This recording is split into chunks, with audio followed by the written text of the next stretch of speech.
এই মেয়ে, তুমি রেডি হয়ে নাও। ও আবার কোথায় যাবে? ও চলুক অন্তত।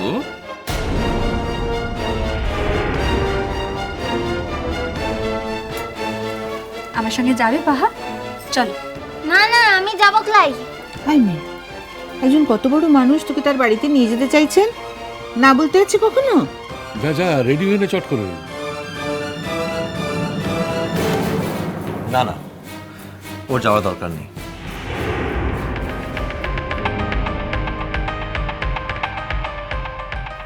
কেন উঠছি? চলুক না, বাপি যখন বলছে। আর তাছাড়া কমলিকার সঙ্গে সঙ্গে থাকতে পারবে?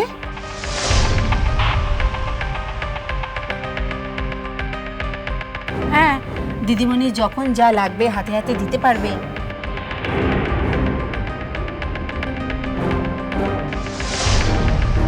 ও কি, তুমি আবার চললে কোথায়? যেতে বোধহয় অনেক দেরি আছে, আমি একটু ঘরে গিয়ে কাজ সেরে নিই। আরে না না অর্চি, আমরা তো রেডি। শুধু বাহা রেডি হয়ে এলেই।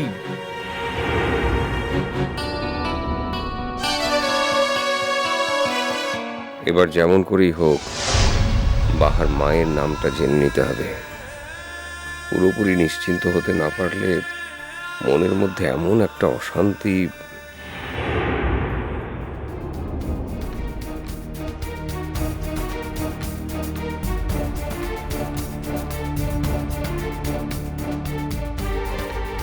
আরে বাহা ডাকায়, যাও যাও, 2 মিনিটের মধ্যে রেডি হয়ে এসো।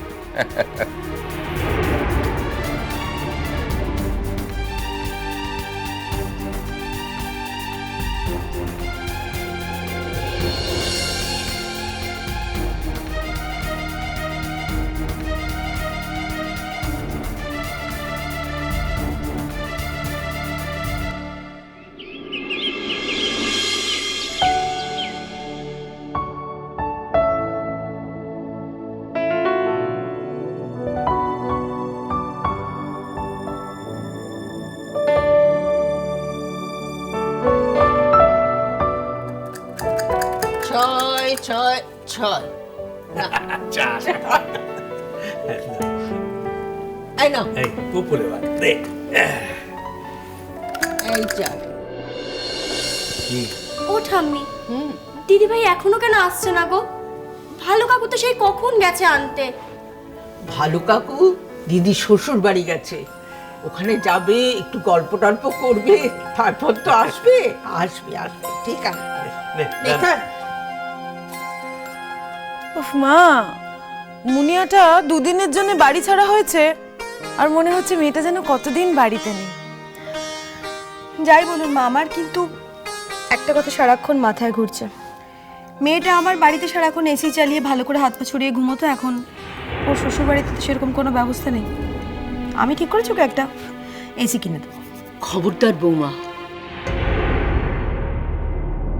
ওসব কথা একদম ভেবো না। ওদের যেটুকু দেখেছি, ওরা বেশ দামি মানুষ বলে মনে হয়। ওদের এরকম কিছু দিলে ওরা হয়তো কিছু ভাবতে পারে। কেন মা, সব ব্যাপারে কেন ওদের জোর চলবে? সমস্ত বাবা মাই মেয়েকে সাজিয়ে গুছিয়ে দেয়। আমার জামাইয়ের তো সব ব্যাপারেই বাড়াবাড়ি, বিয়েতে একটা ফার্নিচার পর্যন্ত নিল না। সরি।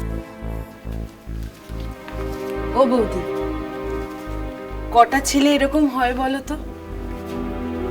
আমার তো এসব দেখে শুনে অর্চির ওপর শ্রদ্ধা আরো বেড়ে গেছে। কিন্তু জয়া, সব বাবা মায়েরই কিন্তু সন্তানকে সাজিয়ে গুছিয়ে দিতে ইচ্ছে করে, আর বোন আমাদের একটা মাত্র সন্তান। দিদি, তোমার মেয়ে নিজেই সব থেকে বড় অলংকার। ওকে এমনভাবে তৈরি করেছো, ওই মেয়েকে যে পাবে তার কি আর কিছু লাগবে? কিন্তু তার জন্য অনেক কষ্ট করতে হয়েছে শ্রীময়ী, অনেক স্যাক্রিফাইস করতে হয়েছে। এই যে তোমার দিব্যদা কথায় কথায় আমার উপর অভিমান করেন যে আমি গ্রামে গিয়ে থাকি না। তোমরাই ভেবে দেখো যে আমি যদি প্রত্যেক সপ্তাহে মনকে নিয়ে গ্রামে গিয়ে থাকতাম, তাহলে কি আজ আমার মেয়েটা যেরকম ভাবে মানুষ হয়েছে সেভাবে মানুষ হতো? তুমি এই কথা বলছো বৌমা? আমার ছেলে মেয়ে তো গায়ে থেকেই মানুষ হয়েছে, না হয়নি?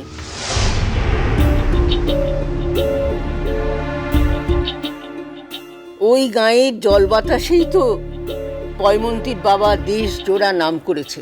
আচ্ছা মা, একটা কথা ভেবে বলুন তো, আপনার ছেলে দিব্য সে যদি আজ ছবি আঁকতে না পারতো তাহলে কোন কাজটা করতো? এরপরেও কি আপনি বলবেন যে আপনার ছেলে মেয়ে খুব ভালো মানুষ হয়েছে? কিন্তু এই কথাটা উঠছে কেন অনু? আমরা তো ভাবতেই পারি না দিব্য আছে অথচ ও ছবি আঁকছে না। ইংরেজি স্কুলে পড়লে ইংরেজিতে গড়গড় করে কথা বলতে পারলেই যদি মানুষ হওয়া বোঝায়, তাহলে আমার কিছু বলার নেই। আমি সে কথা বলিনি মা, আমি শুধু এইটুকু বলেছি যে সন্তানকে মানুষ করতে গেলে অনেক স্যাক্রিফাইস করতে হয় মাকে।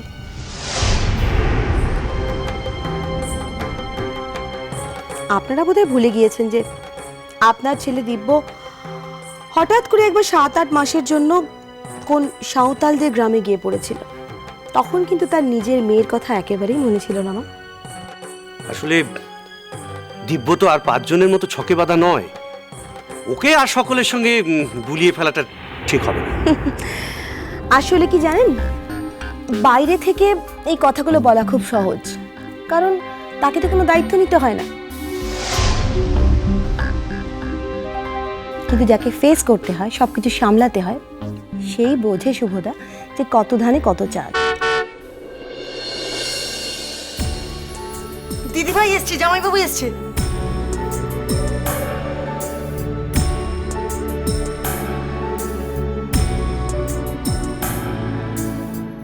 এই শোনো,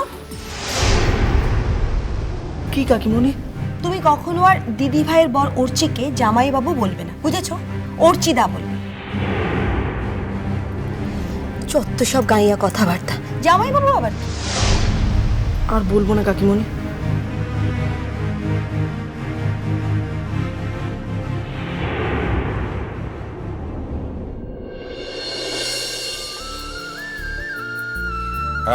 এসো এসো অর্চি, এসো। এই নাও, ঘরের মেয়ে ঘরে ফিরে এসেছে। এবার মেয়ে জামাইকে নিয়ে জমি আনন্দ করো। এত দেরি হলো কেন দিব্য? আর হয়ে গেল, দেরি আর করলাম কোথায়? মুনের শ্বশুর বাড়ি থেকে কি এত সহজে ছাড়া পাওয়া যায়? হ্যাঁ, ঠাম্মা কেমন আছো তুমি? ঠাম্মা তুমি সুখে আছো খবর পেয়েছি, তারপর এখন নিজের চোখে দেখতে পাচ্ছি। এরপর ভালো না থেকে পারি? ঘরে বাবা, তুমি দেখেই বুঝতে পেরে গেলে। তোমার চোখে মুখে যে খুশির ছটা চলকে ফুটছে। যা ঠাম্মা। মা তবু ভালো তোমার মনে পড়েছে যে এ বাড়িতে তোমার মা বলে কেউ থাকে। কি যে বলো না তুমি সবসময়। মা কেমন আছো তুমি? ভালো। এটা তোমাদের ভারী অন্যায়। নিজের মেয়েকে পেয়ে অর্চির কথা একেবারে ভুলেই গেলে। ও বেচারি একা একা দাঁড়িয়ে আছে। কে বলেছে একা একা দাঁড়িয়ে আছে? আমরা কি করতে আছি শুনি?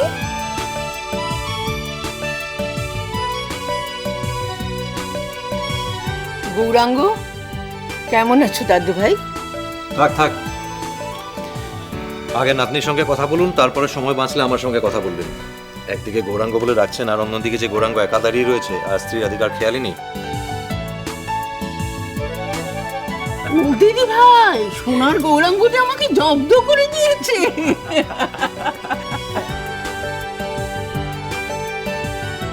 আসতে কোনো অসুবিধা হয়নি তো বাবা? না না, কোনো অসুবিধা হয়নি। আমরা শুধু তোমাদের আসার জন্যই রয়ে গেছি।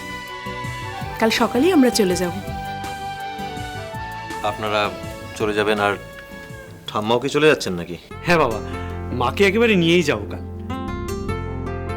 শুভ, বৌমা, আর কথা বলে সময় নষ্ট করো না, জোর খোলার ব্যবস্থা করো। আমি ঠাকুর ঘরে সব ব্যবস্থা করে রেখে এসেছি। মা তুমি ওদেরকে নিয়ে এসো। ও বৌদি, তুমি ঠাকুর ঘরে এসো। আরে মেয়েটা এখনো এলো না কেন? মেয়েটা? কোন মেয়েটা? দিদি ভাই শ্বশুর বাড়ি থেকে নরদরা কেউ এসছে বুঝি? না না ঠাম্মা, আসলে আমার ননদরা কেউ আসেনি। দিল্লি থেকে প্রভুতদা দিদিভাই এসেছে তো, ওদের নিয়ে সবাই ব্যস্ত। বাহা এসেছে। কি?